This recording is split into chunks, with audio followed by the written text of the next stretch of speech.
Voqean ki arzishi bor, ahamiyati borki bu sherzan onalarimizni biza maqtagiday bilsak, bunday durdonalarini, bunday gullarini, gulhoy Muhammadini Qur'oni azim shanga taqdim qilgan bu ro'z forig' bo'ladi. Biz da bundan tajlil olamiz. Bir jang az jangahoy islomiga amiri mujohidlar millatdan i'ona va ko'mak va yordam tilaydi. Ey millat, mujohidlarni tajhiz qilinglar. Muslima hamshira opa-singillarimizdan birtasi harchiki talosh qiladiki, o'yini axtaradi, bir ko'mak qilsa, hech zot topolmaydi.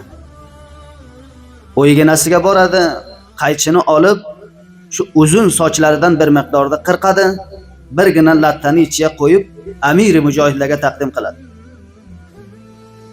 Hech narsa topolmadim, bajuz az mana shundan boshqa bir mujohid otiga hatta aqal shuni qamchi tuzatadi deydi. Sohib shuni men tarafimdan qabul qiling. Qaziya sho'rga xalos bo'ladi. Jangi Qodisiyaga Hazrat Sa'd roziyallohu ta'ala anhu vaqtiki millatni tashkilotini barobarlaydilar. Birgina javonbacha shularning ichiga keldi. Aytdi, sohib ijozat bo'lsa men ham jangga ishtirok qilsam. Nazar bas sinni soliga qarab bu kishi aytdilarki, seni marhalahoy ba'diga olamiz. Bachagina jur'at va shijoat bilan to'xtadi, aytdiki, ey janobi amir, Xudo bilan qilayotgan muomalamni o'rtasiga hoil va farda voqi bo'lmagan. Xudo bilan bu muomalani qilmoqchiman. Lihozo majbur qildi, jangga qo'shildi. O'sha ertagi shahid bo'ladi, kecha tush ko'rdi. Yaxshi bog'larda on qasrhoy balandiki mujallal va mufashshaniki dunyoga yoqdi. Janobi Sa'd roziyallohu ta'ala anhuga qissa qildi. Hazrati Sa'd bildilarki bacha shahid bo'ladi. Aytdi, agar shahodat Alloh senga nasib qilsa, Rasululloh sallallohu alayhi va sallamni ko'rsang, aytingki, ey Rasuli Xudo, va'dalariki ummatga berdingiz hammasi mutahaqqaq bo'ldi. Orom rohat yoting. Rum, Qaysar va Foris hukumatlari ki bor quldurhoy zamin edi, hammasi musulmonlarning qo'liga tushdi. Va'dalaringiz bizlar ko'zimiz bilan ko'rdik. Ba'dan bacha aytdi, janob amir, agar siz bor digar qaytib borsangiz, meni onamga ham bir nasihatim bor, eshittiring.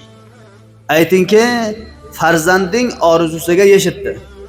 O'sha narsaki Alloh Taolodan xohlaydi, shahodat edi, shunga yetdi. Meni payomimda ham, meni gapimda ham onajonimga eshittiring. Asli joni matlab gapimni baqigadi. Janobi Sa'd roziyallohu ta'ala anhu so'radiki, onang kimdi bacho? Aytdiki, onam o'sha kishidiki 25 yil ilgari jihodga, tajhizot mujohidlarga sochini qirqib bergan edi. Onam ana o'sha kishi dedi. Voqean ki arzishi bor, ahamiyati borki bu sherzan onalarimizni biza maqtagiday bilsak, bunday durdonalarini, bunday gullarini, gulhoy Muhammadini Qur'oni azim shanga taqdim qilgan bu ro'z forig' bo'ladi. Biz da bundan tajlil olamiz. Tamom abar qudratlariki islomga va dinga xizmat qilibdi. Tamom avliyoullohlariki dinga xizmat qilibdi.